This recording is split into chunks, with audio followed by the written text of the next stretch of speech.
agar kita bisa menjadi orang yang selalu diperhatiin Allah, disebut-sebut sama Allah. Jadi kalau bahasa Nabi mah, Allah kalau suka ke seorang hamba, maka Allah akan menyebut nama hamba itu di majelisnya. Allah akan bilang kepada Jibril, Jibril sini Jibril. Dipanggil Jibril sama Allah. Labbaika ya Rabbi wa sa'adai, kata Jibril. Aku penuhi panggilanmu ya Allah. Ada apa ya Allah? Jibril, kamu bersaksi ya, aku tuh cinta sama si fulan. Disebut nama kita. Nama kita yang ada di KTP, di kartu pelajar kita tuh nama itu yang dipakai tuh. Kecuali nama kita di KTP itu susah dibaca. Kenapa susah dibaca? Allah nggak rela ngebacanya. Soalnya namanya nama apa? Berhala. Namanya misalnya Dewi. Itu nggak bakalan di like sama Allah tuh. Jadi ganti namanya menjadi Aisyah misalnya. Ganti gimana Ustadz? Kan di KTP-nya namanya Dewi. Ganti panggilannya kunyah. Bukankah banyak sahabat itu namanya bukan nama yang kita kenal? Abu Bakar bukan nama aslinya. Nama aslinya Abdurrahman, tetapi nama kunyah, nama panggilan Abu Bakar karena dia punya putri yang cantik-cantik dan solehah sehingga dipanggil Abu Bakar. Bapak putri-putri yang cantik. Sama juga dengan yang lain-lain, dipanggil dengan nama kunyah. Ada sahabat yang namanya kutu pada hewan ternak. Bahasa Arabnya ada yang ingat? Saya lupa istilah bahasa Arabnya, tapi terjemahannya tuh kutu pada hewan ternak, kutu di onta, kutu di kuda, kutu di sapi itu namanya kayak gitu. Ayahnya rela banget tuh kasih nama anak kayak gitu. Pas sudah masuk Islam, Nabi bertanya, siapa nama kamu? Dia sebutkan namanya, Nabi cemberut, kemudian Nabi mengatakan, nama kamu Abdullah. Namanya Abdullah. Karena Allah nggak mau nyebut nama-nama yang tidak baik di majelisnya yang mulia. Jadi majelisnya tuh mulia banget, sehingga nama yang nggak baik aja nggak pantas disebut, sehingga Allah akan ganti dengan nama yang lain. Makanya kalau nama kita Dewi, namanya Wisnu, namanya apa? Siwa, Superman misalnya namanya. Apalagi namanya Tuhan, setan. Nah, ini nggak akan disebut nih. Jadi nama-nama kayak gini nggak bakalan disebut. Ya Jibril, aku cinta sama dia. Siapa dia ya Allah? Tuhan. Kan nggak mungkin kan Allah. La syarikalah, la ilaha illallah. Jadi nggak mungkin disebut nama yang kayak gini-gini. Nama yang disebut tuh misalnya Hanan, Darsis. Nama-nama yang baik, namanya Muhammad atau apapun lah, atau bahasa Sunda juga nggak masalah. Cecep itu baik kan? Cecep apa artinya? Kasep kan ya? Cuma kalau diarabkan itu agak-agak susah dibaca. Jadi C kan dalam bahasa Arab tuh jadi shin. Jadi bacanya ship. Dan dalam bahasa Mesir, ship itu artinya sendal jepit. Cecep. Jadi artinya Allah itu kalau like, kalau suka, kalau cinta kepada seseorang, maka Allah akan menyebut namanya dan mengatakan kepada Jibril, ya Jibril, aku mencintai dia. Maka cintailah dia. Itu ultimatum tuh dari Allah. Allah suruh malaikat mencintai dia. Sehingga Jibril mengatakan kepada malaikat yang lain, kumpul kalian semuanya. Ketahuilah sesungguhnya Allah mencintai fulan. Aku mencintai fulan, maka cintailah dia. Sehingga seluruh malaikat mencintainya. Malaikat turun ke dunia mengatakan kepada seluruh makhluk di dunia kecuali jin dan manusia, sesungguhnya Allah mencintai fulan, Jibril mencintai fulan, kami mencintai fulan, cintailah dia. Bahkan seekor ikan hud di dalam lautan pun mencintainya dan mendoakan kebaikan untuknya. Ini kalau Allah yang nge-like. Kalau manusia yang nge-like apa untungnya bagi kita? Nggak ada untungnya. Selain mungkin lebih ke jadi seorang selebriti dan seterusnya. Justru kalau misalnya dia nge-like karena kita berbuat dosa, misalnya nge-like gara-gara kita memperlihatkan aurat, justru makin besar kan dosa kita.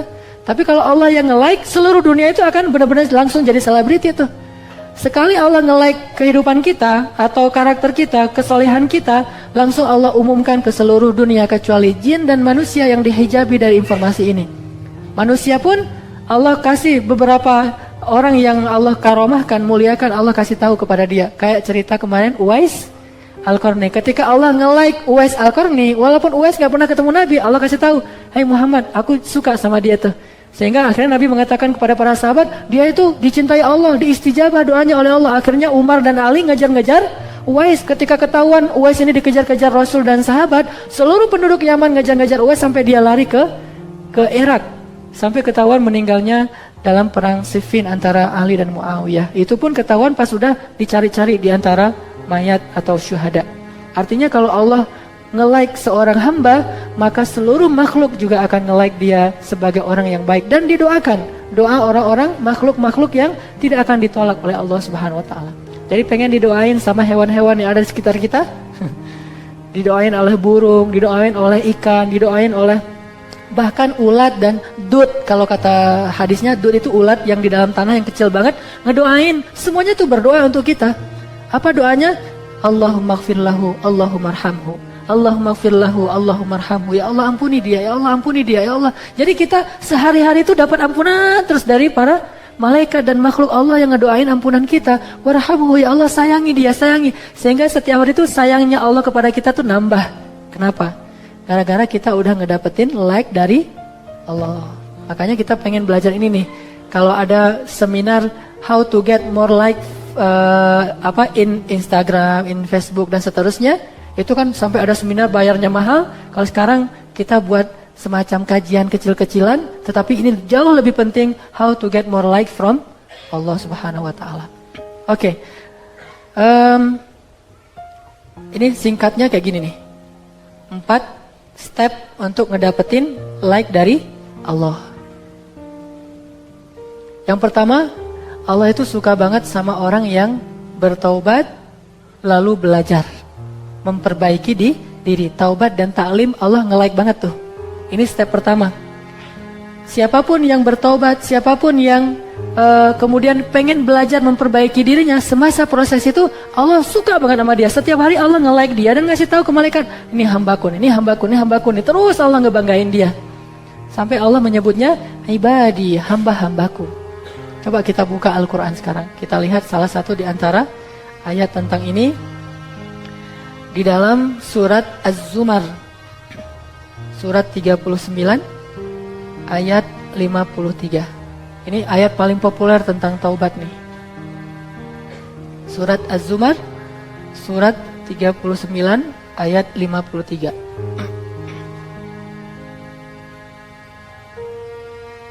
A'udzu billahi minasy syaithanir rajim.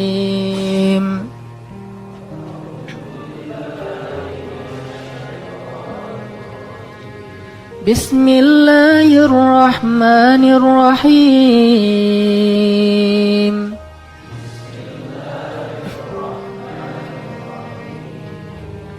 Qul ya ibadiyalladzina asrafu ala anfusihim la taqnatu min rahmatillah.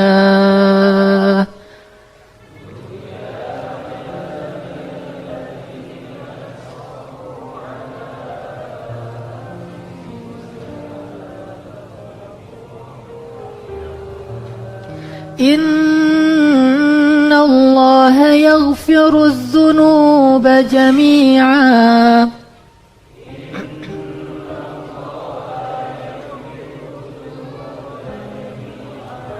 Innahu huwal ghafurur rahim.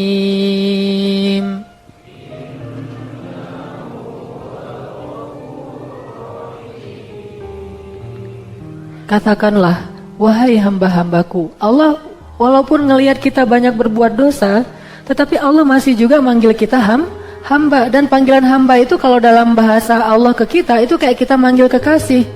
Kayak seorang ayah manggil anaknya, ya bunayya. Kayak seorang suami manggil istrinya, ya ana. Panggilan bahasa Arab itu yang paling lembut dari suami ke istri itu salah satunya adalah, ya ana, wahai saya gitu. Maksudnya tuh, wahai jantung hatiku. Jadi nanti di rumah, maaf ya yang jombloers ya, ya ana gitu. Bukannya namanya Ana Mariana, bukan. Jadi emang panggilannya ya ana atau ya Hanini. Saya manggil istri saya Hanin, istri saya manggil saya Hanan. Hanin dan Hanan itu dalam bahasa Arab artinya kekasih. Jadi ya Hanini, wahai kekasihku, ya ana. Atau kadang-kadang istri saya manggil saya Bebe, Blackberry. Jadi dari kata baby. Jadi saya kalau di rumah tuh agak-agak gimana gitu ya. Makanya di luar kalau dipanggil, jangan panggil bebe, itu menjatuhkan izzah saya.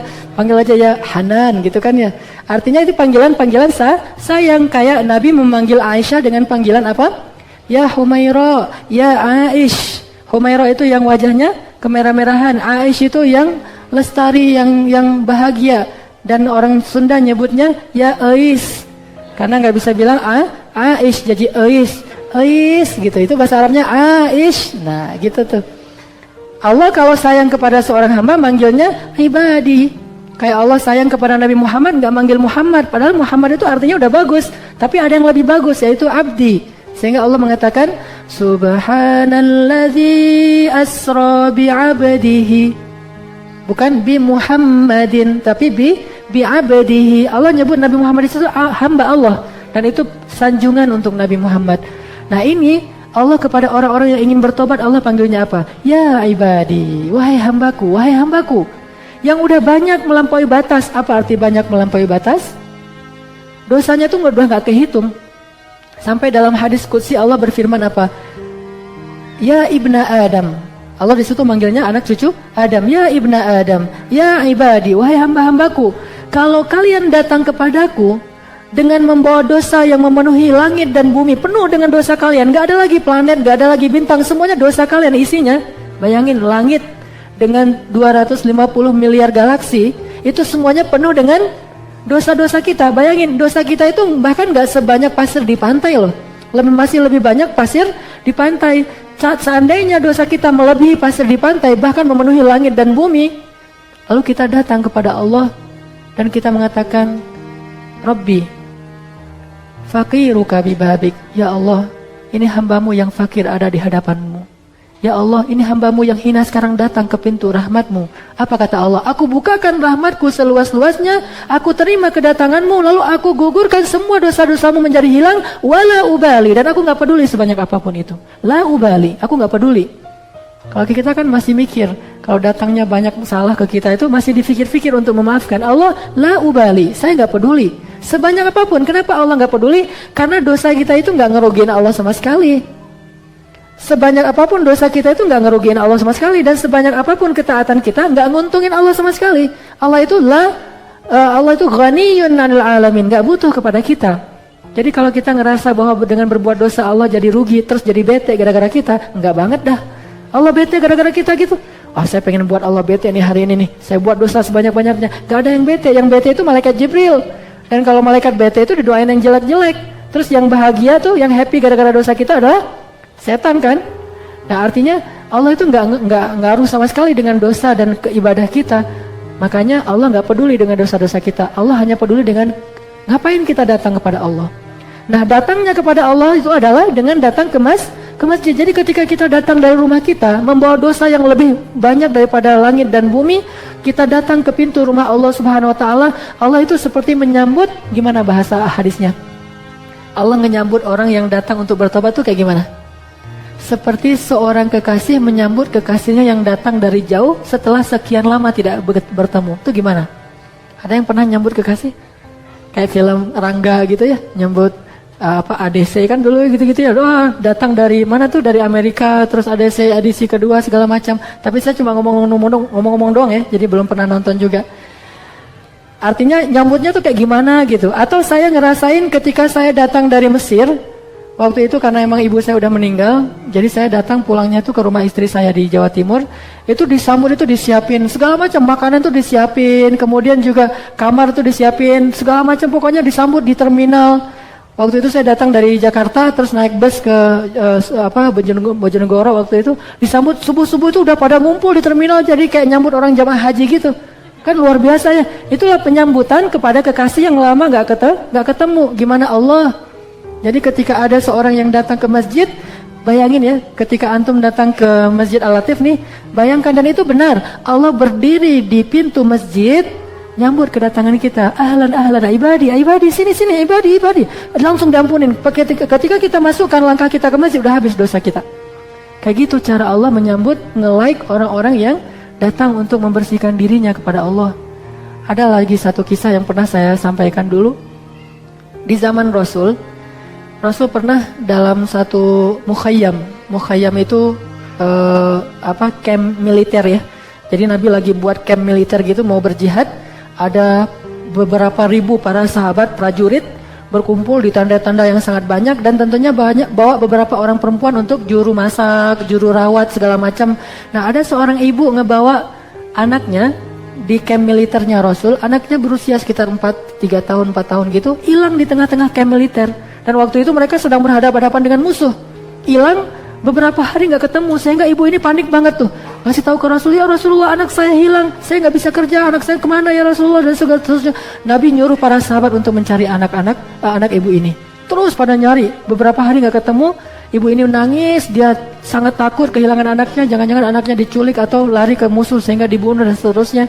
Tiba-tiba dalam keadaan yang lagi tegang gini, anaknya ketemu oleh seorang sahabat, dibawa ke tenda Rasul. Di tenda itu ada ibu tadi yang lagi nungguin anaknya. Ketika si ibu ini ngelihat anaknya dari jauh, langsung ibu inilah lari untuk memeluk anaknya. Jadi how to get more likes from Allah Subhanahu wa taala. Agar kita bisa menjadi orang yang selalu diperhatiin Allah, disebut-sebut sama Allah. Jadi kalau bahasa Nabi mah, Allah kalau suka ke seorang hamba, maka Allah akan menyebut nama hamba itu di majelisnya. Allah akan bilang kepada Jibril, Jibril sini Jibril. Dipanggil Jibril sama Allah. Labbaika ya Rabbi wa sa'adai, kata Jibril. Aku penuhi panggilanmu ya Allah. Ada apa ya Allah? Jibril, kamu bersaksi ya, aku tuh cinta sama si fulan. Disebut nama kita. Nama kita yang ada di KTP, di kartu pelajar kita tuh nama itu yang dipakai tuh. Kecuali nama kita di KTP itu susah dibaca. Kenapa susah dibaca? Allah nggak rela ngebacanya. Soalnya namanya nama apa? Berhala. Namanya misalnya Dewi. Itu nggak bakalan di like sama Allah tuh. Jadi ganti namanya menjadi Aisyah misalnya. Ganti gimana Ustadz, kan di KTP-nya namanya Dewi. Ganti panggilannya kunyah. Bukankah banyak sahabat itu namanya bukan nama yang kita kenal? Abu Bakar bukan nama aslinya. Nama aslinya Abdurrahman, tetapi nama kunyah, nama panggilan Abu Bakar karena dia punya putri yang cantik-cantik dan solehah sehingga dipanggil Abu Bakar. Bapak putri-putri yang cantik. Sama juga dengan yang lain-lain, dipanggil dengan nama kunyah. Ada sahabat yang namanya kutu pada hewan ternak. Bahasa Arabnya ada yang ingat? Saya lupa istilah bahasa Arabnya, tapi terjemahannya tuh kutu pada hewan ternak. Kutu di onta, kutu di kuda, kutu di sapi, itu namanya kayak gitu. Ayahnya rela banget tuh kasih nama anak kayak gitu. Pas sudah masuk Islam, Nabi bertanya, siapa nama kamu? Dia sebutkan namanya. Nabi cemberut, kemudian Nabi mengatakan, nama kamu Abdullah. Namanya Abdullah. Karena Allah nggak mau nyebut nama-nama yang tidak baik di majelisnya yang mulia. Jadi majelisnya tuh mulia banget, sehingga nama yang nggak baik aja nggak pantas disebut, sehingga Allah akan ganti dengan nama yang lain. Makanya kalau nama kita Dewi, namanya Wisnu, namanya apa? Siwa, Superman misalnya namanya. Apalagi namanya Tuhan, setan. Nah, ini nggak akan disebut nih. Jadi nama-nama kayak gini nggak bakalan disebut. Ya Jibril, aku cinta sama dia. Siapa dia ya Allah? Tuhan. Kan nggak mungkin kan? Allah. La syarikalah, la ilaha illallah. Jadi nggak mungkin disebut nama yang kayak gini-gini. Nama yang disebut tuh misalnya Hanan, Darsis. Nama-nama yang baik, namanya Muhammad atau apapun lah, atau bahasa Sunda juga nggak masalah. Cecep itu baik kan? Cecep apa artinya? Kasep kan ya? Cuma kalau diarabkan itu agak-agak susah dibaca. Jadi C kan dalam bahasa Arab tuh jadi shin. Jadi bacanya ship. Dan dalam bahasa Mesir, ship itu artinya sendal jepit. Cecep. Jadi artinya Allah itu kalau suka, kalau cinta kepada seseorang, maka Allah akan menyebut namanya dan mengatakan kepada Jibril, ya Jibril, aku mencintai dia. Maka cintailah dia. Itu ultimatum tuh dari Allah. Allah suruh malaikat mencintai dia. Sehingga Jibril mengatakan kepada malaikat yang lain, kumpul kalian semuanya, ketahuilah sesungguhnya Allah mencintai fulan. Aku mencintai fulan, maka cintailah dia. Sehingga seluruh malaikat mencintainya. Malaikat turun ke dunia mengatakan kepada seluruh makhluk di dunia kecuali jin dan manusia, sesungguhnya Allah mencintai fulan, Jibril mencintai fulan, kami mencintai fulan, cintailah dia. Bahkan seekor ikan hud di dalam lautan pun mencintainya dan mendoakan kebaikan untuknya. Ini kalau Allah yang nge-like. Kalau manusia yang nge-like, apa untungnya bagi kita? Nggak ada untungnya. Selain mungkin lebih ke jadi seorang selebriti dan seterusnya. Justru kalau misalnya dia nge-like karena kita berbuat dosa, misalnya nge-like gara-gara kita memperlihatkan aurat, justru makin besar kan dosa kita. Tapi kalau Allah yang nge-like, seluruh dunia itu akan benar-benar langsung jadi selebriti tuh. Sekali Allah nge-like kehidupan kita atau karakter kita, kesolehan kita, langsung Allah umumkan ke seluruh dunia kecuali jin dan manusia yang dihijabi dari informasi ini. Manusia pun Allah kasih beberapa orang yang Allah karomahkan, muliakan, Allah kasih tahu kepada dia. Kayak cerita kemarin Uwais Al-Qarni. Ketika Allah nge-like Uwais Al-Qarni, walaupun Uwais gak pernah ketemu Nabi, Allah kasih tahu, "Hai Muhammad, aku suka sama dia tuh." Sehingga akhirnya Nabi mengatakan kepada para sahabat, dia itu dicintai Allah, diistijabah doanya oleh Allah. Akhirnya Umar dan Ali ngejar-ngejar Uwais. Ketika ketahuan Uwais ini dikejar-kejar Rasul dan sahabat, seluruh penduduk Yaman ngejar-ngejar Uwais sampai dia lari ke Irak. Sampai ketahuan meninggalnya dalam perang Siffin antara Ali dan Muawiyah. Itu pun ketahuan pas sudah dicari-cari di antara mayat atau syuhada. Artinya kalau Allah nge-like seorang hamba, maka seluruh makhluk juga akan nge-like dia sebagai orang yang baik. Dan didoakan doa orang-orang makhluk-makhluk yang tidak akan ditolak oleh Allah Subhanahu wa Ta'ala. Jadi pengen didoain sama hewan-hewan yang ada di sekitar kita, didoain oleh burung, didoain oleh ikan, didoain oleh bahkan ulat dan dut. Kalau kata hadisnya, dut itu ulat yang di dalam tanah yang kecil banget, ngedoain. Semuanya itu berdoa untuk kita. Apa doanya? Allahumma gfir lahu, Allahumma arhamhu, Allahumma gfir lahu, Allahumma arhamhu. Ya Allah ampuni dia, ya Allah ampuni dia, ya Allah. Jadi kita sehari-hari itu dapat ampunan terus dari para malaikat dan makhluk Allah yang ngedoain ampunan kita. Warhamhu, ya Allah sayangi dia, sayangi. Sehingga setiap hari itu sayangnya Allah kepada kita tuh nambah. Kenapa? Gara-gara kita udah ngedapetin like dari Allah. Makanya kita pengen belajar ini nih. Kalau ada seminar how to get more like in Instagram, in Facebook dan seterusnya, itu kan sampai ada seminar bayarnya mahal. Kalau sekarang kita buat semacam kajian kecil-kecilan, tetapi ini jauh lebih penting, how to get more like from Allah Subhanahu wa Ta'ala. Oke. Ini singkatnya kayak gini nih. 4 step untuk ngedapetin like dari Allah. Yang pertama, Allah itu suka banget sama orang yang bertaubat lalu belajar, memperbaiki diri. Taubat dan taklim Allah nge-like banget tuh. Ini step pertama. Siapapun yang bertaubat, siapapun yang kemudian pengen belajar memperbaiki dirinya, semasa proses itu Allah suka banget sama dia. Setiap hari Allah nge-like dia dan ngasih tahu ke malaikat, ini hambaku, ini hambaku, ini hambaku, ini. Terus Allah ngebanggain dia. Sampai Allah menyebutnya ibadi, hamba-hambaku. Coba kita buka Al-Quran sekarang. Kita lihat salah satu di antara ayat tentang ini di dalam surat Az-Zumar, surat 39 ayat 53. Ini ayat paling populer tentang taubat nih. Surat Az-Zumar, surat 39 ayat 53.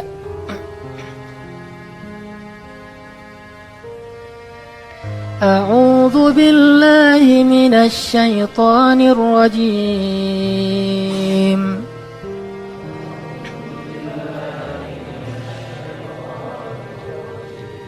Bismillahirrahmanirrahim.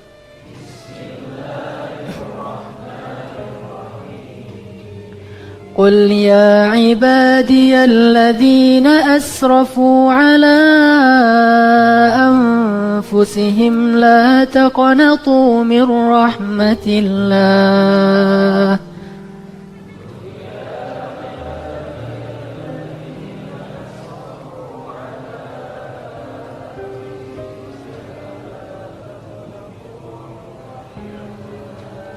إن الله يغفر الذنوب جميعا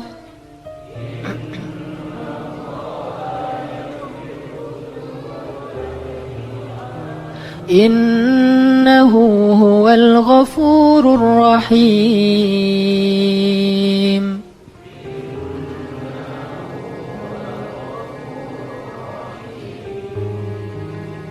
Katakanlah, wahai hamba-hambaku, Allah walaupun ngelihat kita banyak berbuat dosa, tetapi Allah masih juga manggil kita hamba. Dan panggilan hamba itu kalau dalam bahasa Allah ke kita, itu kayak kita manggil kekasih. Kayak seorang ayah manggil anaknya, ya bunayya. Kayak seorang suami manggil istrinya, ya ana. Panggilan bahasa Arab itu yang paling lembut dari suami ke istri itu salah satunya adalah ya ana, wahai saya gitu. Maksudnya tuh, wahai jantung hatiku. Jadi nanti di rumah, maaf ya yang jomblowers ya. Ya Ana gitu. Bukannya namanya Ana Mariana, bukan. Jadi emang panggilannya ya Ana atau ya Hanini. Saya manggil istri saya Hanin, istri saya manggil saya Hanan. Hanin dan Hanan itu dalam bahasa Arab artinya kekasih. Jadi ya Hanini, wahai kekasihku, ya Ana. Atau kadang-kadang istri saya manggil saya Bebe, Blackberry. Jadi dari kata baby. Jadi saya kalau di rumah tuh agak-agak gimana gitu ya. Makanya di luar kalau dipanggil, jangan panggil Bebe, itu menjatuhkan izah saya. Panggil aja ya Hanan gitu kan ya. Artinya itu panggilan sayang. Kayak Nabi memanggil Aisyah dengan panggilan apa? Ya Humaira, ya Aish. Humaira itu yang wajahnya kemerah-merahan. Aish itu yang lestari, yang bahagia. Dan orang Sunda nyebutnya ya Ais. Karena nggak bisa bilang Aish jadi Ais gitu. Itu bahasa Arabnya Aish. Nah gitu tuh. Allah kalau sayang kepada seorang hamba manggilnya ibadi. Kayak Allah sayang kepada Nabi Muhammad nggak manggil Muhammad. Padahal Muhammad itu artinya udah bagus. Tapi ada yang lebih bagus yaitu abdi. Sehingga Allah mengatakan Subhanalladzi asra bi'abdihi. Bukan bi Muhammadin, tapi bi abdihi. Allah nyebut Nabi Muhammad itu hamba Allah, dan itu sanjungan untuk Nabi Muhammad. Nah ini Allah kepada orang-orang yang ingin bertobat, Allah panggilnya apa? Ya ibadi, wahai hambaku, yang udah banyak melampaui batas. Apa arti banyak melampaui batas? Dosanya tuh udah gak kehitung. Sampai dalam hadis qudsi Allah berfirman apa? Ya ibna Adam. Allah di situ manggilnya anak cucu Adam. Ya ibna Adam, ya ibadi, wahai hamba-hambaku, kalau kalian datang kepadaku dengan membawa dosa yang memenuhi langit dan bumi, penuh dengan dosa kalian, gak ada lagi planet, gak ada lagi bintang, semuanya dosa kalian isinya. Bayangin langit dengan 250 miliar galaksi, itu semuanya penuh dengan dosa-dosa kita. Bayangin dosa kita itu bahkan gak sebanyak pasir di pantai loh. Masih lebih banyak pasir di pantai. Seandainya dosa kita melebihi pasir di pantai, bahkan memenuhi langit dan bumi, lalu kita datang kepada Allah dan kita mengatakan, Rabbi, faqiruka bibabik. Ya Allah, ini hambamu yang fakir ada di hadapanmu. Ya Allah, ini hambamu yang hina sekarang datang ke pintu rahmatmu. Apa kata Allah? Aku bukakan rahmatku seluas-luasnya, aku terima kedatanganmu, lalu aku gugurkan semua dosa-dosamu menjadi hilang. Wala ubali, dan aku gak peduli sebanyak apapun itu. La ubali, aku gak peduli. Kalau kita kan masih mikir, kalau datangnya banyak salah ke kita itu masih dipikir-pikir untuk memaafkan. Allah, la ubali, saya gak peduli. Sebanyak apapun, kenapa Allah gak peduli? Karena dosa kita itu gak ngerugiin Allah sama sekali. Sebanyak apapun dosa kita itu gak ngerugiin Allah sama sekali. Dan sebanyak apapun ketaatan kita gak nguntungin Allah sama sekali. Allah itu ghaniyun 'anil alamin, gak butuh kepada kita. Jadi kalau kita ngerasa bahwa dengan berbuat dosa Allah jadi rugi, terus jadi bete gara-gara kita, enggak banget dah. Allah bete gara-gara kita gitu. Saya pengen buat Allah bete nih hari ini nih, saya buat dosa sebanyak-banyaknya. Gak ada yang bete, yang bete itu malaikat Jibril. Dan kalau malaikat bete itu didoain yang jelek-jelek. Terus yang bahagia tuh, yang happy gara-gara dosa kita adalah artinya Allah itu nggak ngaruh sama sekali dengan dosa dan keibadah kita. Makanya Allah nggak peduli dengan dosa-dosa kita. Allah hanya peduli dengan ngapain kita datang kepada Allah. Nah, datangnya kepada Allah itu adalah dengan datang ke masjid. Jadi ketika kita datang dari rumah kita membawa dosa yang lebih banyak daripada langit dan bumi, kita datang ke pintu rumah Allah Subhanahu wa taala, Allah itu seperti menyambut, gimana bahasa hadisnya? Allah menyambut orang yang datang untuk bertobat itu kayak gimana? Seperti seorang kekasih menyambut kekasihnya yang datang dari jauh setelah sekian lama tidak bertemu. Itu gimana? Ada yang pernah nyambut kekasih? Kayak film Rangga gitu ya, nyambut ADC kan dulu gitu-gitu ya. Datang dari mana tuh? Dari Amerika, terus ADC edisi kedua segala macam. Tapi saya cuma ngomong-ngomong doang ya, jadi belum pernah nonton juga. Artinya nyambutnya tuh kayak gimana gitu. Atau saya ngerasain ketika saya datang dari Mesir. Waktu itu karena emang ibu saya udah meninggal, jadi saya datang pulangnya tuh ke rumah istri saya di Jawa Timur. Itu disambut, itu disiapin segala macam makanan tuh disiapin, kemudian juga kamar tuh disiapin, segala macam pokoknya disambut di terminal. Waktu itu saya datang dari Jakarta, terus naik bus ke Bojonegoro. Waktu itu disambut subuh-subuh itu udah pada ngumpul di terminal, jadi kayak nyambut orang jamaah haji gitu. Kan luar biasa ya. Itulah penyambutan kepada kekasih yang lama nggak ketemu. Gimana Allah Jadi ketika ada seorang yang datang ke masjid, bayangin ya, ketika antum datang ke Masjid Al-Latif nih, bayangkan, dan itu benar, Allah berdiri di pintu masjid, nyambut kedatangan kita. Ahlan ahlan ibadi, ibadi, sini ibadi, langsung diampunin. Ketika kita masukkan langkah kita ke masjid, udah habis dosa kita. Kayak gitu cara Allah menyambut, nge-like orang-orang yang datang untuk membersihkan dirinya kepada Allah. Ada lagi satu kisah yang pernah saya sampaikan dulu. Di zaman Rasul pernah dalam satu mukhayyam. Mukhayyam itu camp militer ya. Jadi Nabi lagi buat camp militer gitu, mau berjihad. Ada beberapa ribu para sahabat prajurit berkumpul di tenda-tenda yang sangat banyak, dan tentunya bawa beberapa orang perempuan untuk juru masak, juru rawat segala macam. Nah, ada seorang ibu ngebawa anaknya di camp militernya Rasul. Anaknya berusia sekitar 3 tahun, 4 tahun gitu, hilang di tengah-tengah camp militer. Dan waktu itu mereka sedang berhadapan-hadapan dengan musuh. Hilang beberapa hari nggak ketemu, sehingga ibu ini panik banget tuh. Ngasih tahu ke Rasul, ya Rasulullah, anak saya hilang, saya nggak bisa kerja, anak saya kemana ya Rasulullah, dan seterusnya. Nabi nyuruh para sahabat untuk mencari anak ibu ini. Terus pada nyari, beberapa hari nggak ketemu, ibu ini nangis, dia sangat takut kehilangan anaknya, jangan-jangan anaknya diculik atau lari ke musuh sehingga dibunuh dan seterusnya. Tiba-tiba dalam keadaan yang lagi tegang gini, anaknya ketemu oleh seorang sahabat, dibawa ke tenda Rasul. Di tenda itu ada ibu tadi yang lagi nungguin anaknya. Ketika si ibu ini ngelihat anaknya dari jauh, langsung ibu inilah lari untuk memeluk anaknya. Jadi eng gitu ya, diperlambat gitu ya. Terus lari, terus ibunya nangis, anaknya nangis, ibu, anakku, terus dipeluk.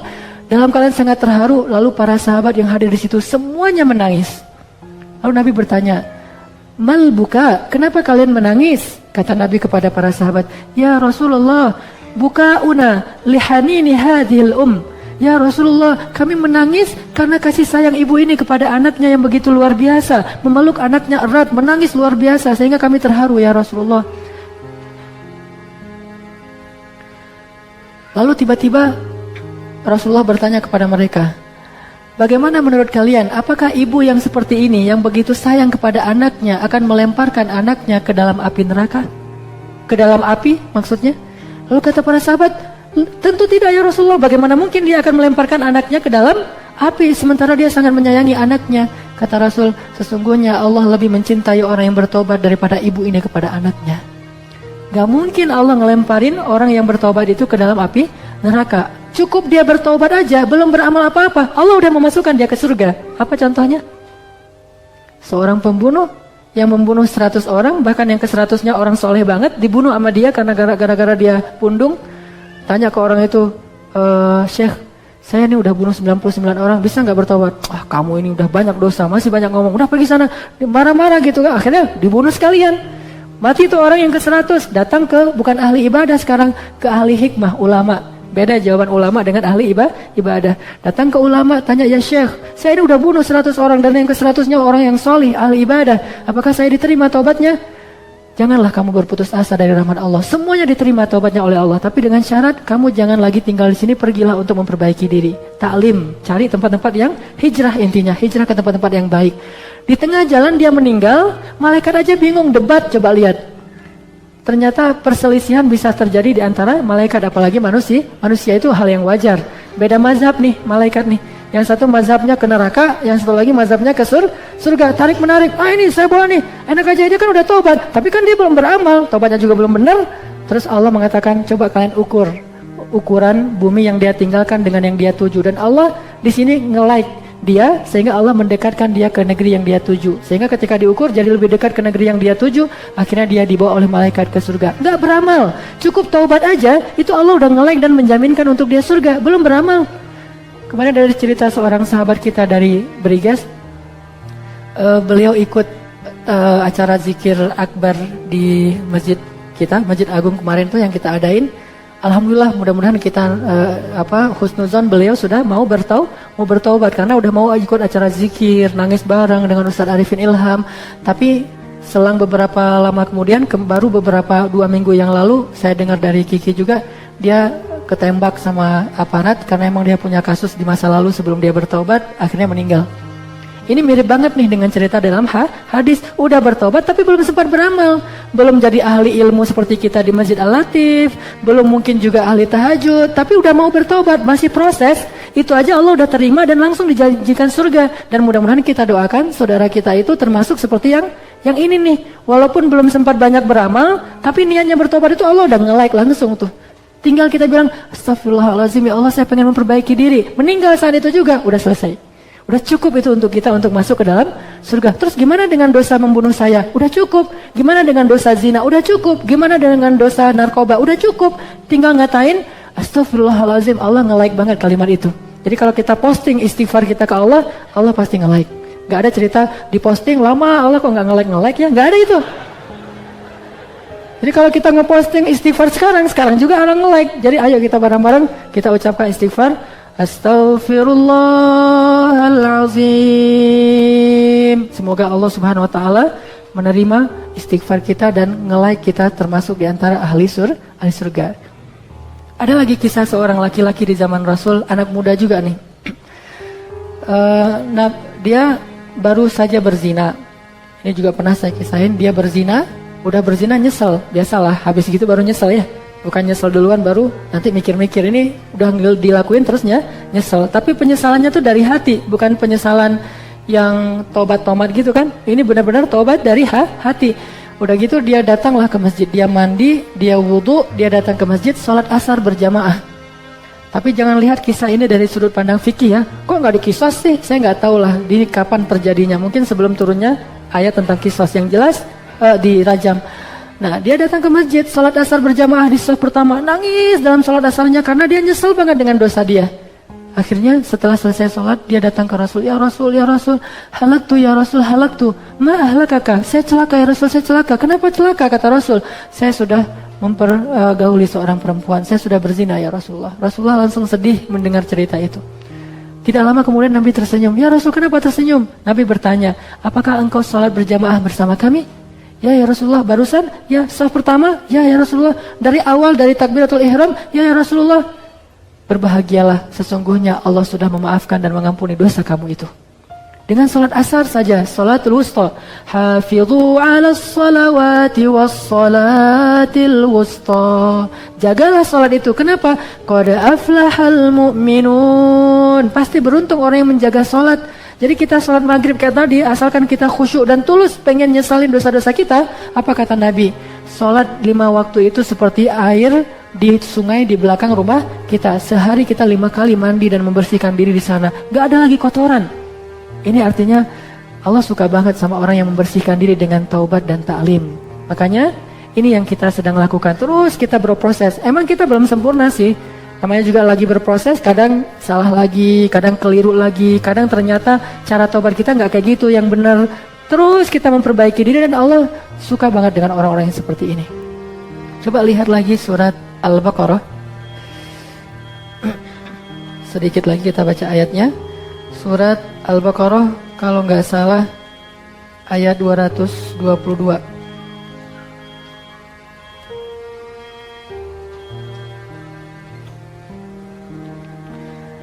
Bismillahirrahmanirrahim.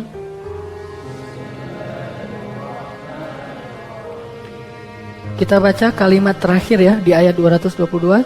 Innallaha yuhibbut tawwabin wa yuhibbul mutatahhirin.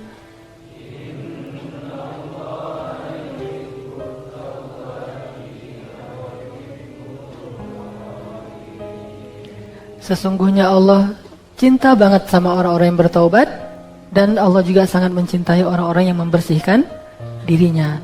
Taubat membersihkan diri, apa maksudnya? Taubat itu nyesel, membersihkan diri itu belajar memperbaiki diri. Jadi arti taubat itu at-taubah hiyan nadam kata ulama. Taubat itu nyesel. Jadi kalau kita nyesel aja dengan dosa kita, itu Allah udah suka sama kita tuh. Ditambah lagi kita pengen membersihkan diri. Baik, bismillahirrahmanirrahim. Teman-teman sekalian,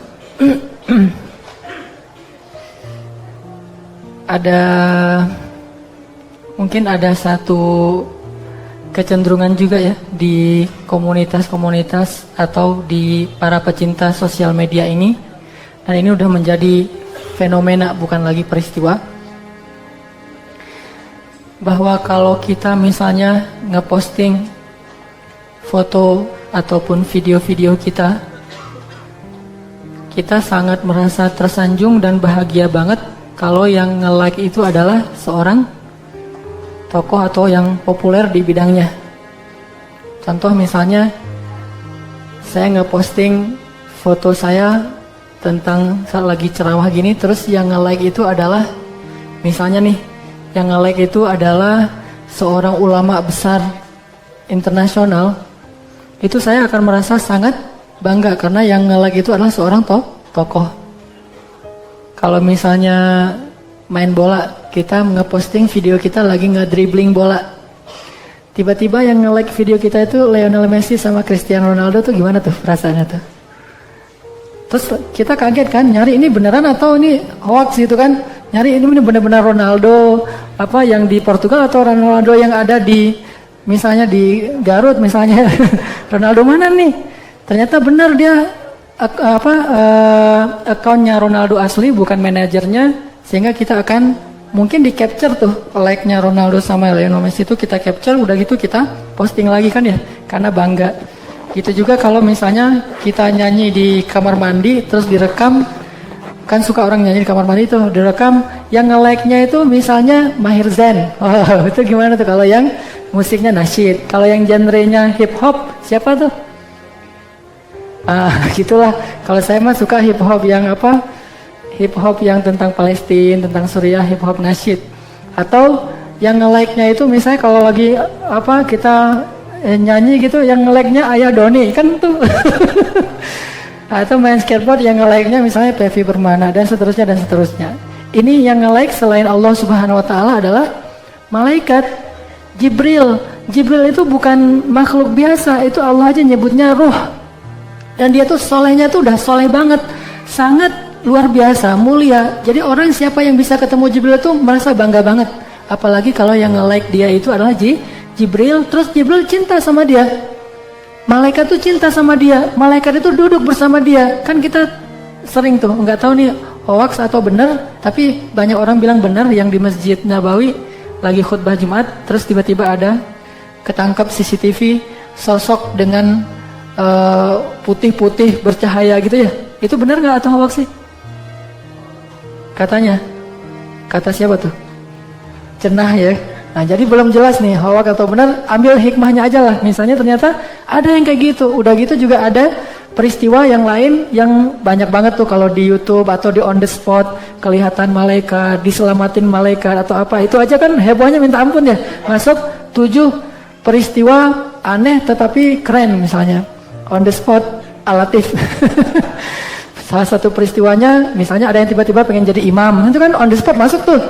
Nah, terus ada lagi on the spot misalnya ada anak alatif tiba-tiba gara-gara pengen buang air kecil jadi hijrah, kan itu on the spot banget tuh kan. Siapa kemarin namanya? Mana orangnya? Oh masih di Makassar, nggak mau balik lagi nih? Pengen dakwah di Makassar ya?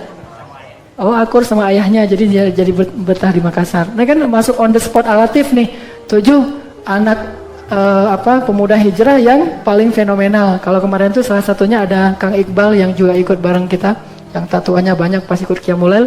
Beliau masuk di antara kalau nggak salah 7 cerita hijrah paling fenomenal di Indonesia. Salah satunya Kang Iqbal. Artinya itu kalau misalnya malaikat sampai kayak gitu tuh kan luar biasa. Malaikat mau duduk bersama kita, jalan bersama kita, kita aja yang ngelihat. Coba kalau kita ngelihat bakalan lari kan? Nah, untungnya kita nggak ngelihat itu bareng kita terus loh. Seandainya kita ngelihat dia seperti sosok laki-laki yang putih-putih semua bercahaya, jalan bareng kita ya antum lah. Kepedean kalau bilang kita gitu ya. Maksudnya orang-orang yang bertobat, orang-orang yang akhlaknya baik, ibadah dan seterusnya itu disamperin oleh malaikat. Apa bukti hadisnya?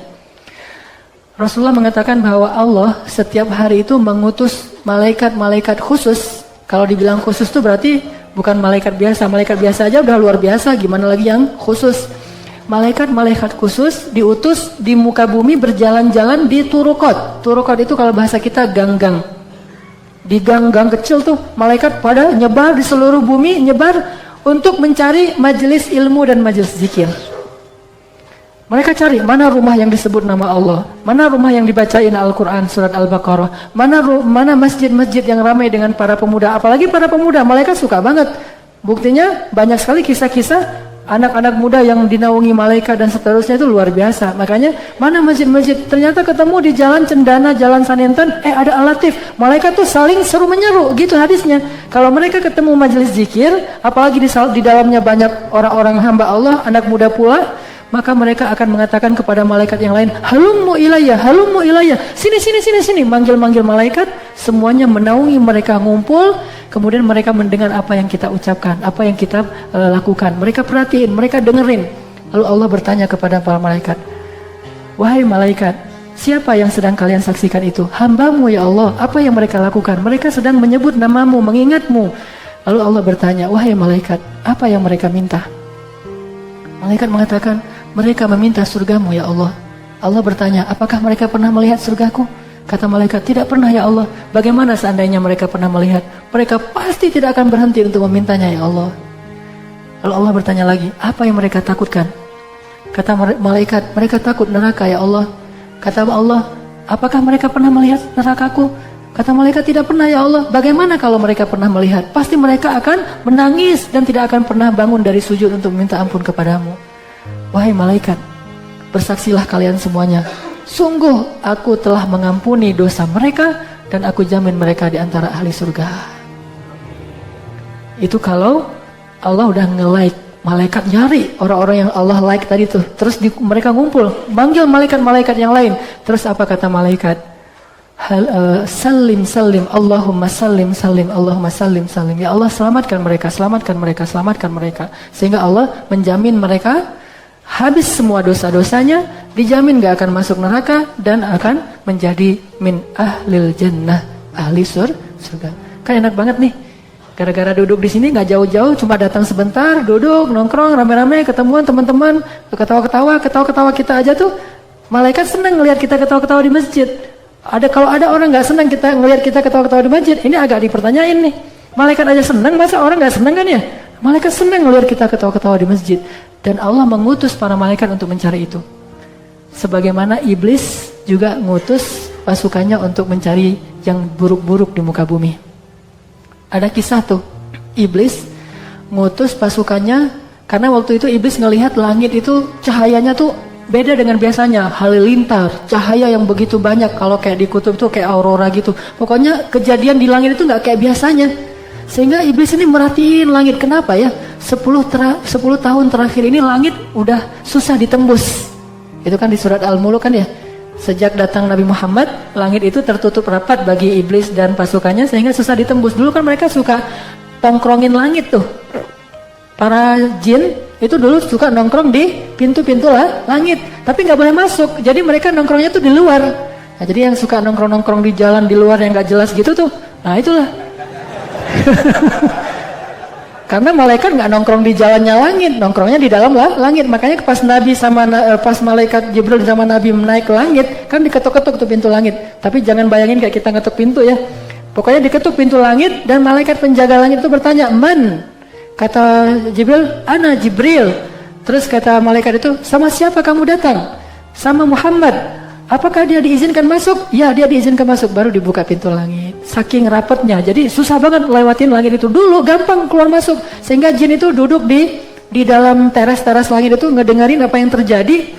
Dan kalau ada berita dari langit, mereka membawa ke bumi, kemudian disusunlah rencana. Jadi ibaratnya ada peperangan, udah ketahuan rencananya mau ngapain, maka disusunlah rencana untuk menghalanginya. Sejak Nabi Muhammad datang, itu tertutup rapat. Dan iblis bingung, ini kenapa nih langit ketutup rapat terus ya selama 10 tahun. Akhirnya kata iblis kepada pasukan jin, menyebarlah kalian ke seluruh gang-gang yang ada di bumi.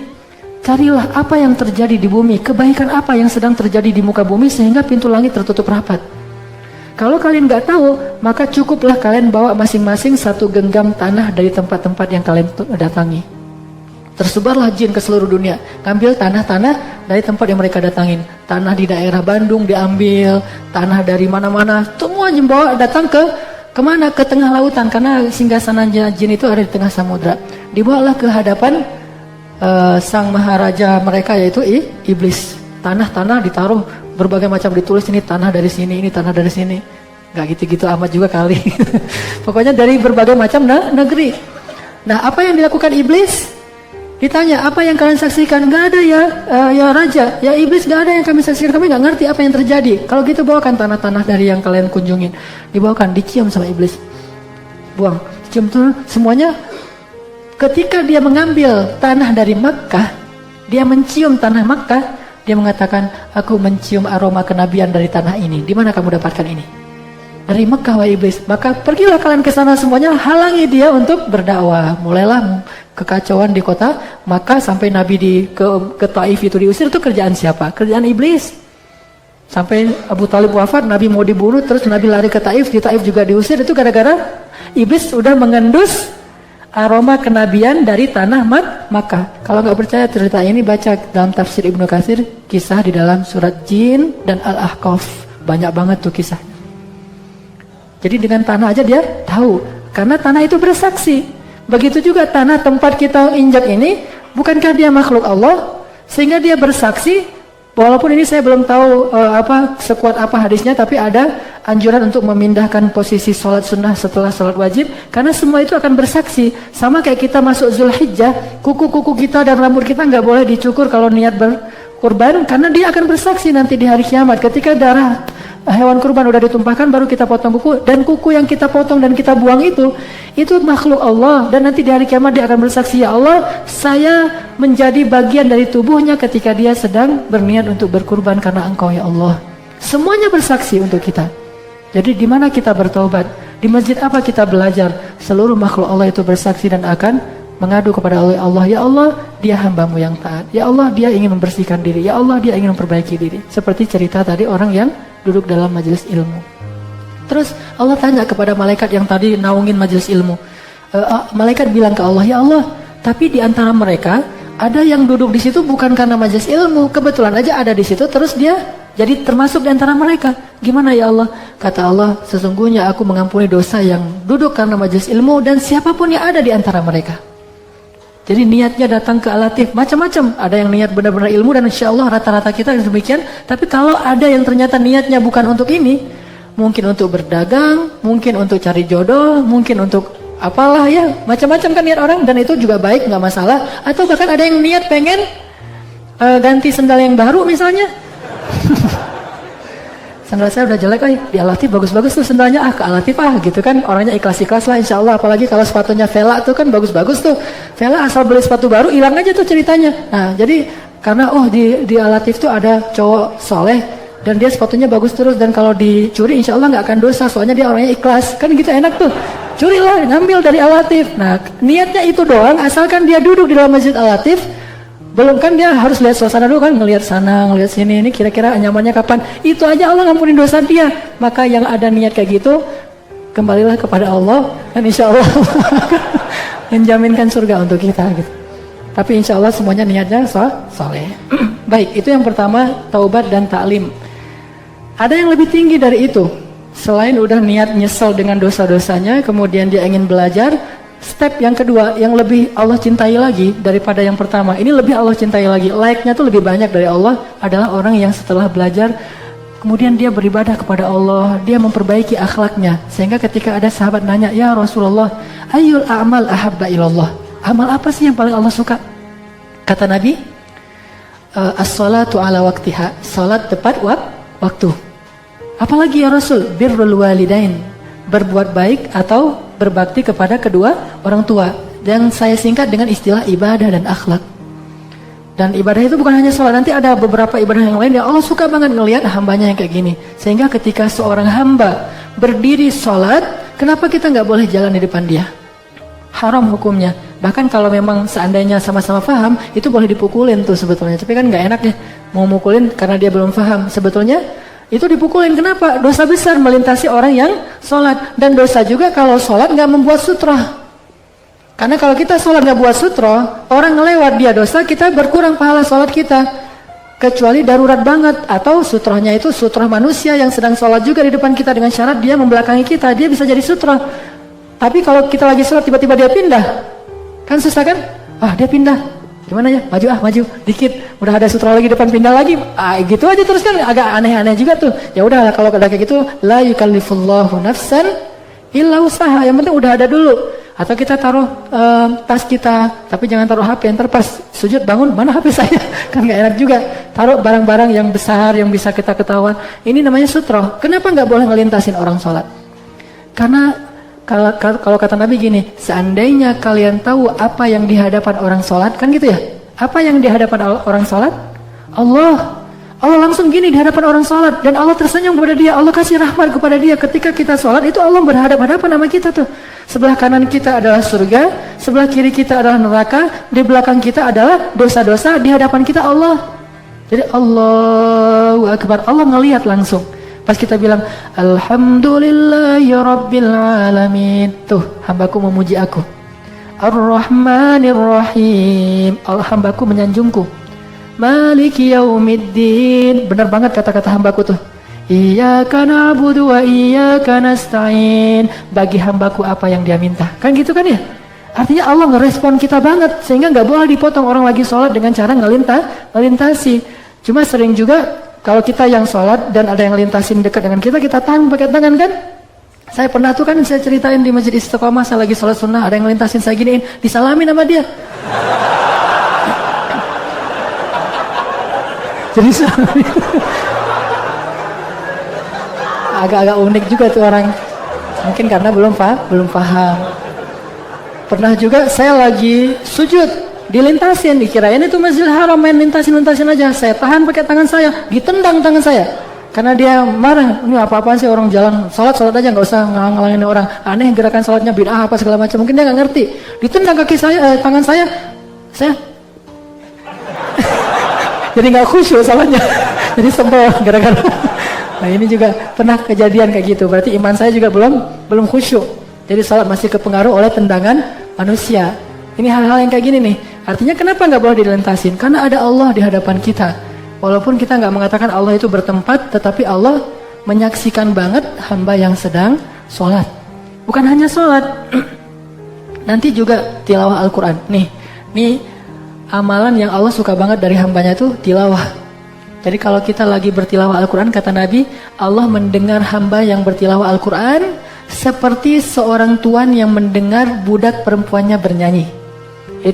Itu harus difahami dengan kultur Arab ya.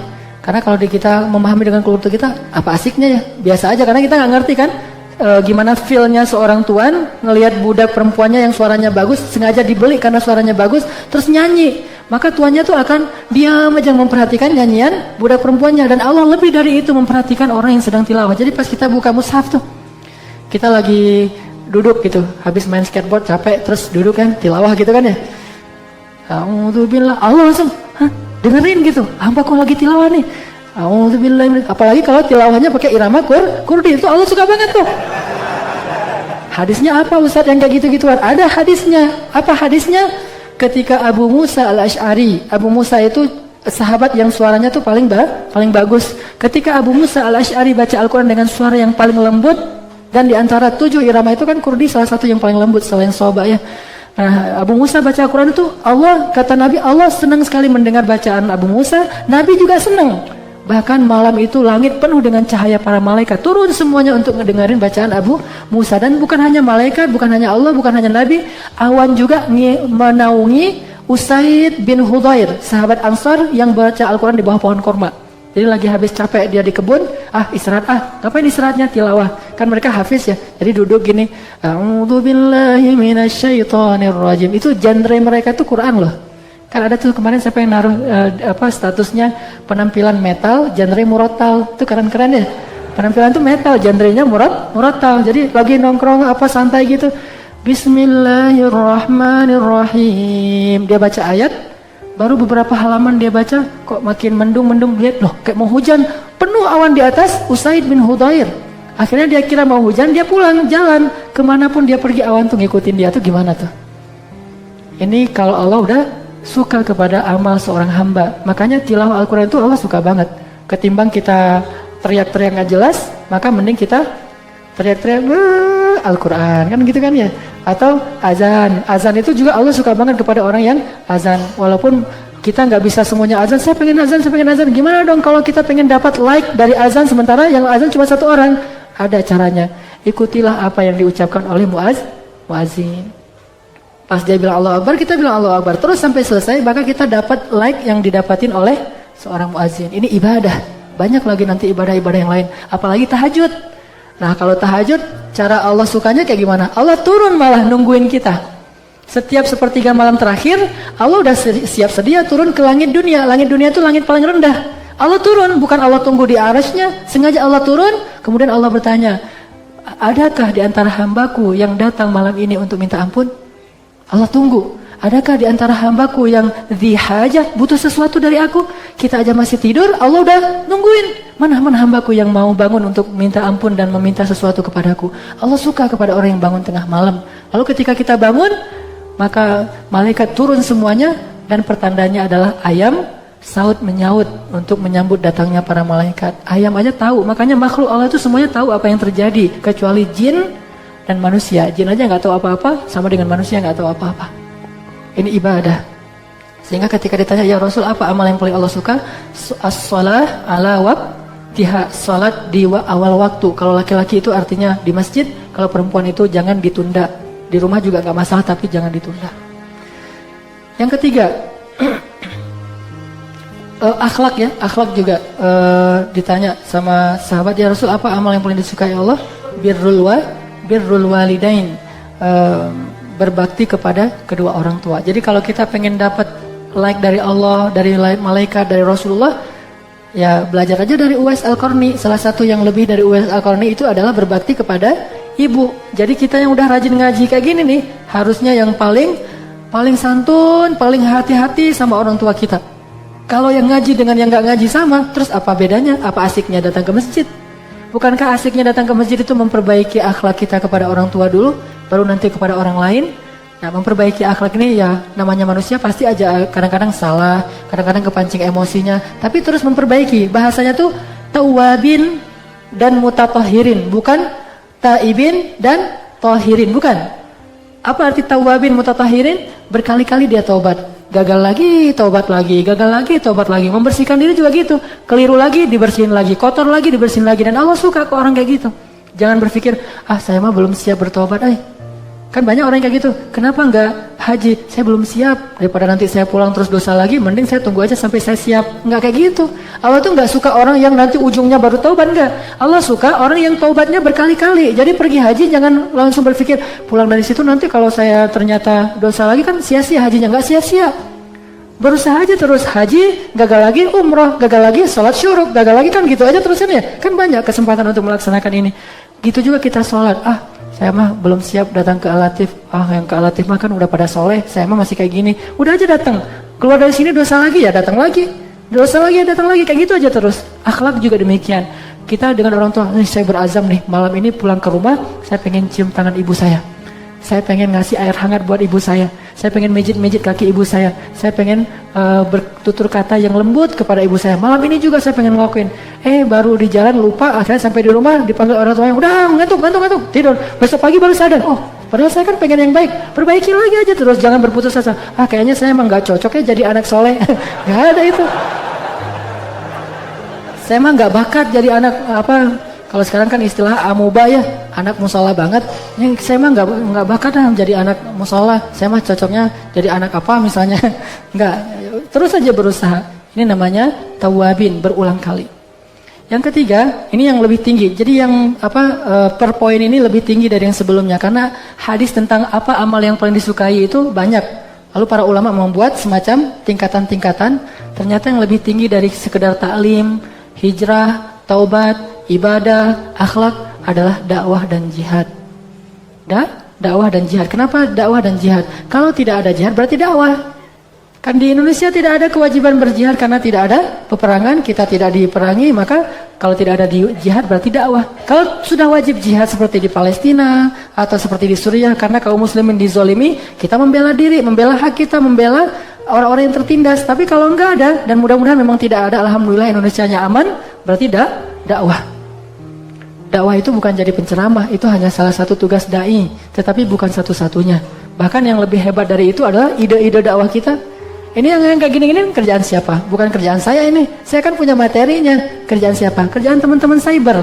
Anak-anak yang menggunakan kecerdasannya untuk dakwah. Kalau kita selama ini gunain kecerdasan kita untuk karir, sekarang coba juga gunain kecerdasan kita untuk dakwah. Kalau kita selama ini nyusun bahasa untuk menembak cewek, sekarang coba nyusun bahasa untuk nembak orang untuk berdakwah dan mau masuk agama Allah dan masuk ke masjid. Gunakan semua itu untuk berdakwah. Sehingga ketika ditanya oleh sahabat ke Rasulullah, ya Rasul, amal apa yang paling disukai Allah? Amal yang paling disukai Allah itu adalah menyelesaikan hajat seorang muslim dan membayarkan hutangnya, lalu membantu dia dalam urusan-urusannya. Nah, inilah inti dari dakwah. Dakwah itu bukan cuma ngajak orang masuk Islam atau masuk ke masjid, tapi yang lebih besar dari itu adalah memberi solusi. Apa kebutuhan kaum muslimin? Kita bisa memberikan solusinya. Intinya dakwah itu sebuah program menyodorkan solusi kepada umat di antara sekian banyak kebutuhan umat. Itulah inti dari dakwah. Bukan cuma ngajak. Jadi kita ngajak orang nih, Al-Latif ramein, kemudian kita bina. Tujuannya apa sih pembinaan itu? Bukan itu nggak sama dengan ta'lim. Kalau ta'lim membina, menambah ibadah, tapi kalau tarbiyah itu apa yang bisa kita lakukan untuk bangsa ini sehingga kita ada di muka bumi ini cuma sementara tapi bermanfaat. Jadi artinya kita harus ngasih sesuatu untuk orang lain. Bukankah kata Nabi apa? Khairun nas anfa'uhum linnas. Sebaik-baik manusia itu setelah bertaubat dan beribadah adalah, jadi kalau ada orang yang taubatnya sama nilainya, ibadahnya juga sama, terus nilainya yang lain apa? Biar dia ketahuan mana lebih baik, yang paling banyak manfaatnya bagi manusia. Tapi jangan bilang, saya mah pengen jadi itu aja deh, gak usah beribadah. Enggak, ini stepnya tuh harus dilaluin satu demi satu. Jadi dia gak beribadah tapi bermanfaat, itu gak baik. Bermanfaat tapi nggak beribadah nggak baik, beribadah nggak bermanfaat juga nggak sempurna. Maka yang stepnya itu pertama taubat dulu, kemudian belajar, kemudian beribadah dan akhlak, baru yang lebih tinggi dari itu adalah bermanfaat bagi orang lain. Dan itulah misi dakwah. Jangan berpikir misi dakwah itu sekedar tabligh. Tabligh hanya salah satu varian dakwah. Jangan pikir misi dakwah itu cuma Ihya'us Sunnah. Ihya'us Sunnah itu hanya salah satu varian dakwah. Makanya saya senang ya ngelihat banyak kelompok dakwah kan, misalnya tabligh ngajak orang ke masjid. Jamaah tabligh JT ya ngajak orang ke masjid. Sampai di masjid dibina sama salafi untuk Ihya'us Sunnah. Tapi untuk bermanfaat kepada masyarakat dibina oleh ikhwan. Karena masing-masing punya spesifikasinya, punya spesialisasi. Mereka ahli di bidangnya masing-masing. Dan ini bagus sebetulnya kalau dipaduin, asal jangan saling nyalahin deh. Jangan saling ngejatuhin, jangan saling jelek-jelekin, jangan saling bilang sesat. Udah aja dengan fokusnya masing-masing. Tabligh yang ngajak orang masuk ke masjid, salafi yang membina orang di dalam masjid, ikhwan yang memberdayakan mereka untuk keluar dari masjid. Dari masuk sampai keluar itu dibina terus. Kan gitu kan konsepnya. Nah sekarang yang udah masuk ke masjid nih, ngapain lagi nih? Dibina, kita undang ustadz-ustadz yang dari berbagai macam gerakan dakwah dan kita nggak fanatik dengan salah satunya. Setelah itu, kalau kita udah dibina di Al-Latif, terus keluar ngapain? Ini yang sedang kita coba bentuk dalam tarbiyah. Apa yang bisa kita lakukan untuk bangsa ini? Karena kita udah fokus di anak muda, kita bisa ngasih solusi apa sih untuk masalah-masalah anak muda? Pertama kita harus tahu dulu masalahnya apa.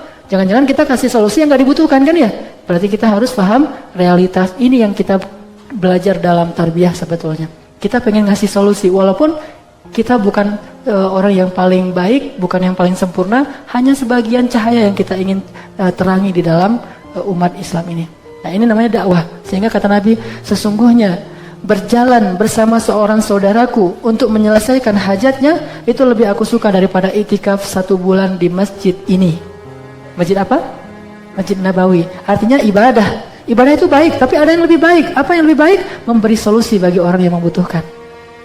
Menyelesaikan hajat orang yang membutuhkan. Membayarkan hutang orang yang berhutang. Atau apapun kesusahan yang bisa kita sururun tudkhiluhu fi qulubil mu'min. Membahagiakan orang mukmin itu ahabbul a'mali ilallah, amal yang paling disukai Allah. Dan itulah salah satu misi dakwah kita. Bukan sekedar udah ramai Masjid Al-Latif, belum selesai. Bagi saya itu belum selesai, itu baru permulaan. Baru selesai kalau kita nanti udah tahu apa yang we have to do, we have to take action bagi kaum muslimin apa yang bisa kita lakukan dan potensi kita apa. Dan ini kan pembinaan nggak sehari 2 hari, minimal setahun kita baru, kalau target kita kan 3 tahun.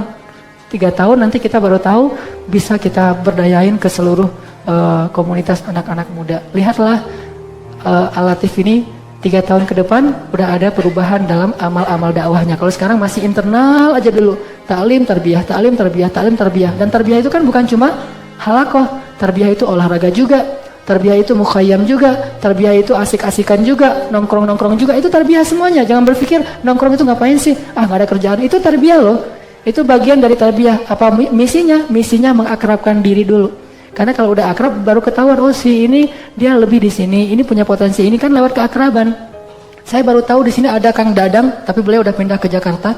Beliau ini punya kemampuan dalam memahami step-step dakwah karena beliau pernah bekerja di sebuah organisasi misionaris Kristen. Jadi beliau tahu banget yang kayak gimana cara masuk yang juga bisa jadi input buat kita. Beliau juga ngerti bahasa Inggris, nanti mungkin bisa ngelatih bahasa Inggris. Terus kenal Benzo misalnya. Ternyata Benzo ini mungkin ada yang lebih senior dari Benzo di sini yang saya belum kenal, seorang pendaki. Beliau tahu tentang survival. Kita pengen belajar survival tuh kayak gimana. Ketemu lagi si Fulan. Itu kan ketemunya kenalnya lewat apa? Bukan lewat taklim loh. Kenalnya gara-gara berenang bareng, gara-gara jalan bareng, gara-gara main skateboard bareng, gara-gara lari bareng. Jadi kenal. Dari kenal itu jadi tahu potensinya. Dari tahu potensinya dibina, lalu diberdayain. Kayak gitulah tarbiyah. Itulah bedanya tarbiyah dengan taklim. Kalau taklim kayak gini, nggak saling kenal, kita ketawa-ketawa bareng aja, udah gitu pulang. Bahkan ketemu di jalan juga nggak tahu ini siapa sih. Ustadz, jamaah yang di mana ya? Kan suka gitu kan ya? Suka nyapa saya di jalan misalnya, atau ketemu di mana? Ustadz, oh ya, assalamualaikum, waalaikumsalam. Masih ingat saya? Ya pasti enggak lah. Dia jamaah di mana? Al-Latif. Apalagi Al-Latif kan merame banget, jadi nggak kenal semua. Nah ini lewat tarbiyah tuh butuh waktu. Mukhayyam jadi tahu, fulan jadi tahu ini. Ternyata di sini banyak penulis. Ternyata di sini banyak ini, banyak itu. Semuanya kita pasti punya. Karena kata Nabi, An-nas ma'adin ka ma'adinidz zahabi wal fiddah. Manusia itu sebetulnya barang tambang. Artinya punya potensi seperti emas dan perak. Dakwah itu ke sana arahnya. Ini lebih di-like sama Allah daripada ibadah. Tetapi nggak boleh kita dakwah tapi ngelupain ibadah, karena stepnya kayak tadi tuh, hijrah dulu, taubat dulu, belajar, ibadah, akhlak, dakwah. Kalau nanti memang ada waktunya, jihad, dan yang terakhir itu adalah istiqomah. Ini ada sedikit cerita tentang dakwah. Dakwah itu selain ngajak orang untuk masuk Islam, memberi solusi. Ini cerita tentang jin lagi nih. Kan kalau masalah jin kan kita senang ya, apalagi dialog dengan jin, yang gitu-gitu deh. Ini jadi ratingnya lumayan tinggi lah. Selain masalah jomblo, masalah jin tuh ratingnya lumayan tinggi tuh di anak muda.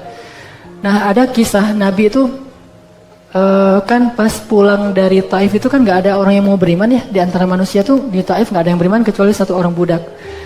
Jadi Nabi sedih banget, dakwahnya itu ditolak mentah-mentah di Taif. Sehingga akhirnya Allah menghibur Nabi itu dengan mendatangkan 7 jin. Dari mana? Dari Hadramaut. Jadi jin juga dia punya kampung. Jadi ada yang dari Irak, ada yang dari Syam, ada yang dari Hadramaut, ada yang dari Mosul. Mosul itu di mana? Suriah. Ada yang dari Mosul. Datanglah 7 jin yang disebut sebagai ketua-ketuanya jin. Jadi koordinator geng jin nih. Koordinator geng jin. Mana Zainal mana Zainal? Jin apa itu? Jin underground ya. Wah kan gitu. Ini ada koordinator jin, 7 koordinator, 7 jin diutus sama iblis. Ngapain? Untuk menghalangi dakwah Nabi. Datanglah 7 jin ini ke daerah Nakhlah. Nabi lagi sholat, kisah surat jin kan. Mereka dengerin bacaan Nabi. Terus apa kata jin itu? Kami mendengarkan Al-Quran yang sangat menakjubkan. Jadi jin juga punya intelektualitas yang lebih bagus. Kenapa manusia kok nggak bisa seperti jin? Jin aja punya intelektualitas untuk memahami betapa Al-Quran itu menakjubkan. Jadi kalau manusia menganggap Al-Quran itu biasa-biasa aja, ini lebih rendah dari jin. Padahal hakikatnya manusia itu lebih tinggi dari jin. Allah menjadikan manusia khalifah. Allah melebihkan manusia di atas jin. Tetapi kenapa manusia malah nggak paham tentang ketakjuban Al-Quran? Sehingga kata jin, kami mendengar Al-Quran yang ajabah, yahdi ilar rushdi fa'amanna bih. Kami mendengar Al-Quran yang menakjubkan, yang membimbing ke jalan yang benar. Coba lihat, baru dengar sekali udah langsung ngerti gitu. Yang membimbing ke jalan yang benar itu kata jin, itu komennya jin loh ya. Bukan komen manusia sekelas sahabat. Jin aja bisa komen sepositif itu.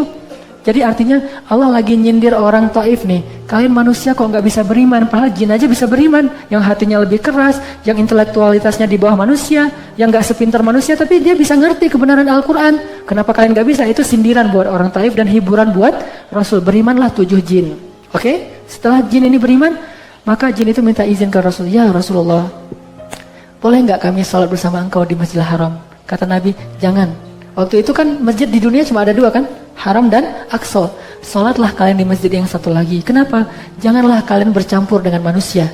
La tukhalitun nas. Janganlah kalian duduk atau bercampur dengan manusia. Kenapa? Kalau sampai bercampur, kita bisa kepencet sama jin, mati. Karena jinnya gede-gede. Dia nggak boleh sholat bareng manusia. Kita yang sholat kayak gini aja, kalau misalnya ada orang gede banget di sebelah kita, terus softnya terlalu rapat kan agak-agak gimana gitu kan ya. Apalagi kalau dia pas takbir gitu, terus dia mungkin belum sempat mandi kan, gimana kan? Allah Akbar, jin lebih parah lagi tuh. Bayangin kalau kita sholat bareng jin, pas dia sujud, kita di depan dia, softnya agak rapat ke sundul karena dia kepanjangan. Nah kata Nabi, la tukhalitun nas, janganlah kalian mencampuri manusia, maka sholatlah kalian di masjid satu lagi. Sehingga sebetulnya masjid jin yang pertama itu bukan masjid jin yang ada di Mekah. Masjid jin itu Masjid Aqsa.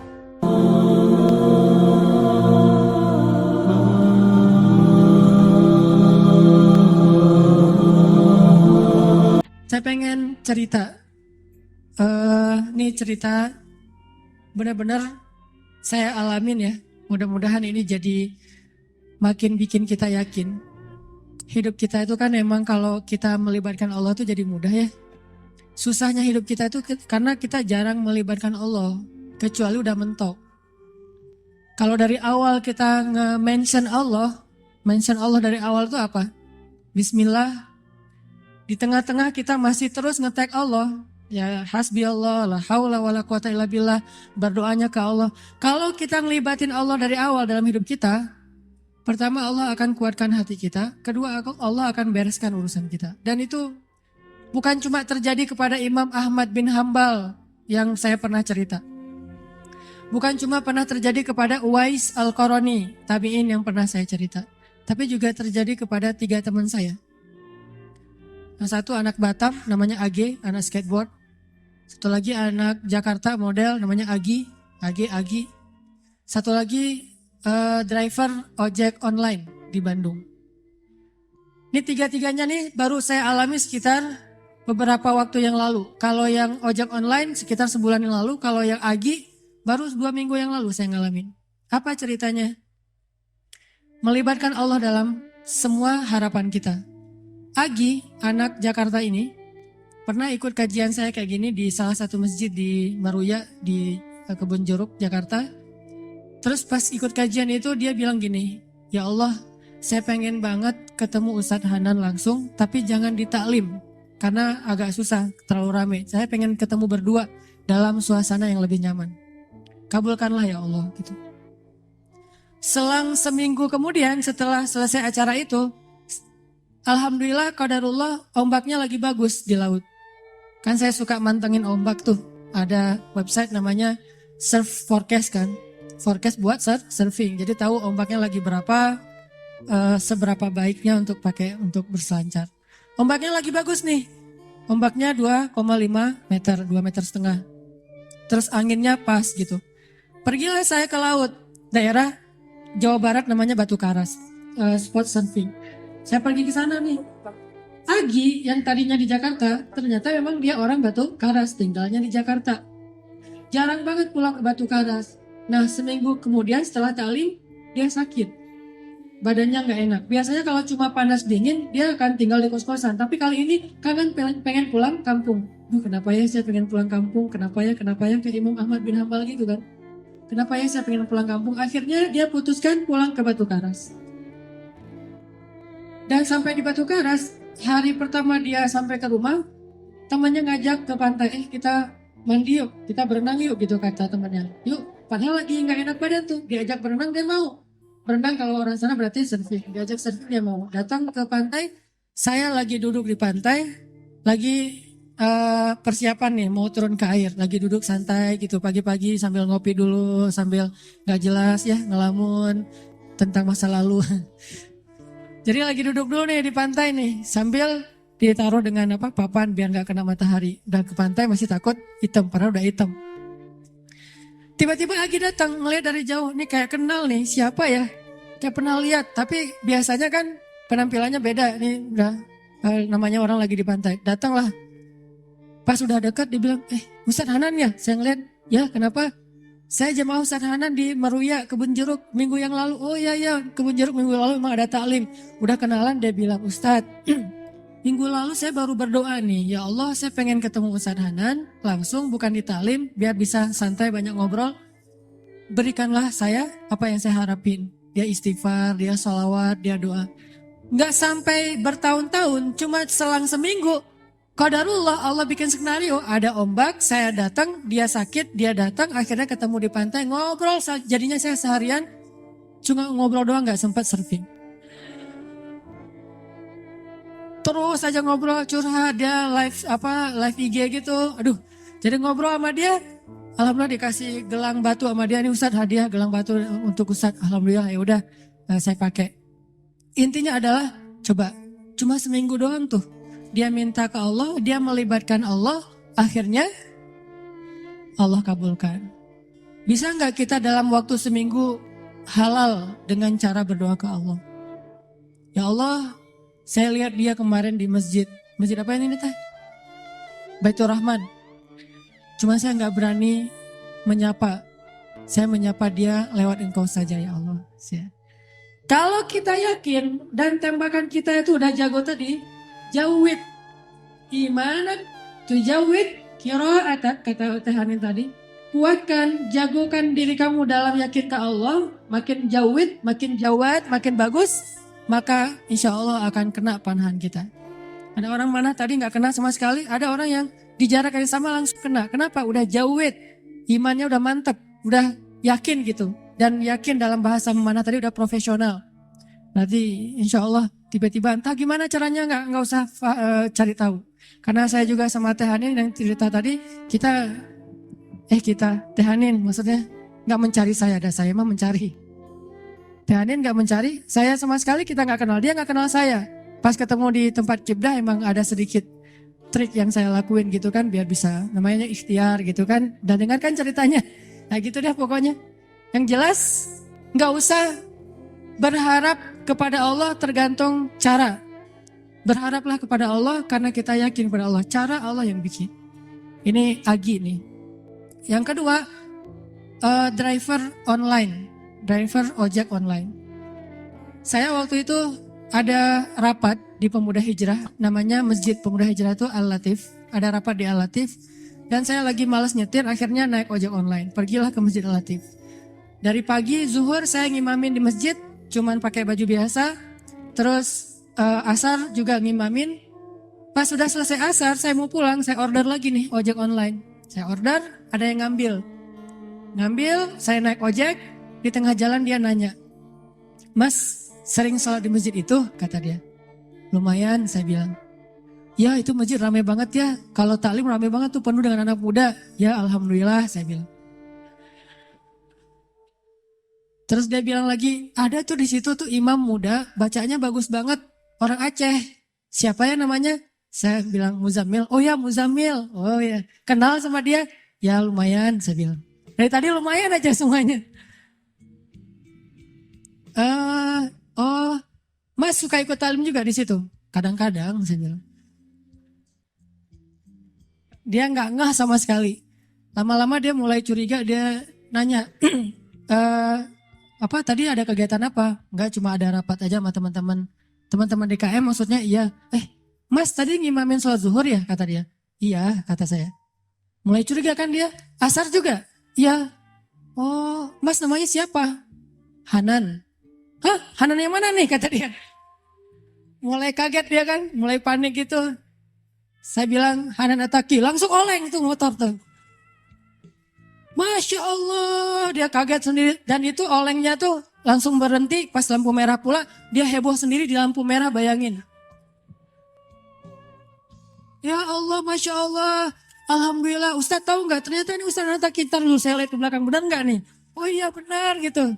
Dari tadi kayak Ustadz nggak ngomong-ngomong, kata dia, Ustadz tahu nggak, sebulan ini saya selalu beristighfar, berdoa, sholawat.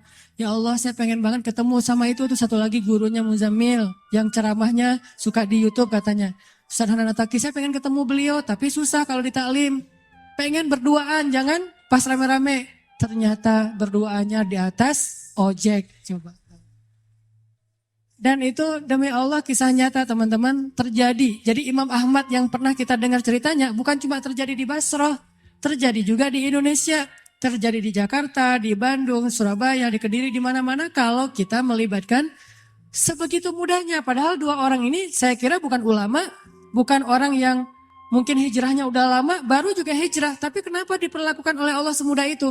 Bagi Allah orang yang sudah taubat dari dosa seperti orang yang tidak berdosa. Orang yang sudah taubat dari dosa seperti orang yang tidak berdosa. Jadi sama Allah memperlakukan dia seperti Allah memperlakukan kekasih-kekasihnya yang soleh lainnya. Jadi jangan pesimis, jangan putus asa. Kalau kita melibatkan Allah, kita akan dikuatkan. Tenang aja, udah tetap la tahzan innallaha ma'ana. Yang terakhir tadi kisah AG. AG ini anak skateboard dari Batam. Dia itu kerja di sebuah perusahaan swasta di Batam, IO gitu. Dia pertama dapat hidayah itu dengerin istrinya dengar booster di YouTube. Mah dengerin apa tuh booster? Ini ada ustadz katanya juga senang main skate walaupun gak bisa sih, cuma senang nemenin doang. Oh mana karena dia senang memang anak skate jadi ngelihat gitu. Oh ini ustadznya, coba dengerin lagi. Oh kirain tadi cewek. Biasalah kayak gitu Maya, gatok jenggotan gini. Udah gitu, oh gimana coba dengerin, nangis. Selama ini dia udah belasan tahun gak sholat. Jangankan sholat sendiri, jangan sholat ke masjid, sholat sendiri aja gak pernah. Bahkan sholat Idul Fitri aja gak pernah. Kan kalau kita minimal sholat Idul Fitri ya, setahun 2 kali lah ya. Walaupun masbuk itu juga. Kenapa masbuk? Kebiasaan kalau Jumatan datangnya kalau khutbahnya udah selesai. Dan Idul Fitri, Idul Adha mah khutbahnya selesai sholat. Wah masih khutbah, ntar aja deh kalau udah selesai. Begitu datang orang udah pada pulang. Loh kok gak sholat sih? Sholat Idul Fitri itu sebelum khutbah. Ini salah dia. Dia gak pernah sholat sama sekali. Tapi tiba-tiba nangis jadi kayak sadar dapat hidayah gitu.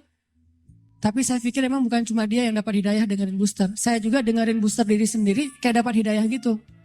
Oh benar juga ya kata Ustadz ini. Kok saya dapat hidayah? Kata saya sendiri tuh. Kan ada ceramah saya misalnya sebutlah Allah itu maha baik, Allah segala macam. Saya pas dengar, ya Ustadz itu benar juga dia ngomonginnya tuh. Akhirnya saya dapat hidayah dari diri sendiri. Dia dapat hidayah. Setelah dia dapat hidayah, diam-diam dia sholat. Dia wudhu, gak mau ketahuan sama keluarganya. Dia tutup pintu, dia sholat di dalam kamar. Jarang-jarang kamarnya dikunci. Pas istrinya mau ngeliat ke dalam rumah, dalam kamar, diketok-ketok kok gak dibukain. Pas udah selesai dia sholat langsung buka-buka pura-pura tadi ketiduran gitu. Dia gak mau ketahuan lagi sholat. Setelah sholat dia berdoa, ya Allah Ustadz itu udah bikin saya sadar. Saya pengen banget ketemu beliau. Beri saya jalan ya Allah. Hari dia berdoa, besoknya dia ketemu dengan atasannya. Dia bilang, Pak boleh saya minta izin. Padahal dia jatah cutinya udah habis tuh. Gak ada dapat jatah cuti lagi. Atasannya nanya, izin kemana? Saya mau ketemu Ustadz saya di Bandung. Ini orangnya, saya dengar booster dari dia jadi saya sadar. Oh ya udah, kamu cuti sesuka kamu deh, kata atasannya. Dimudahin, butuh uang saku, dikasih uang saku, berangkat dia ke Bandung. Dan dia datang ke hari Rabu, taklim saya yang rutin di Bandung itu yang di Masjid TSB, Trans Studio. Ketemu langsung dengan saya dan alhamdulillah Ustadz, mudah banget ya kalau kita menuju ke Allah.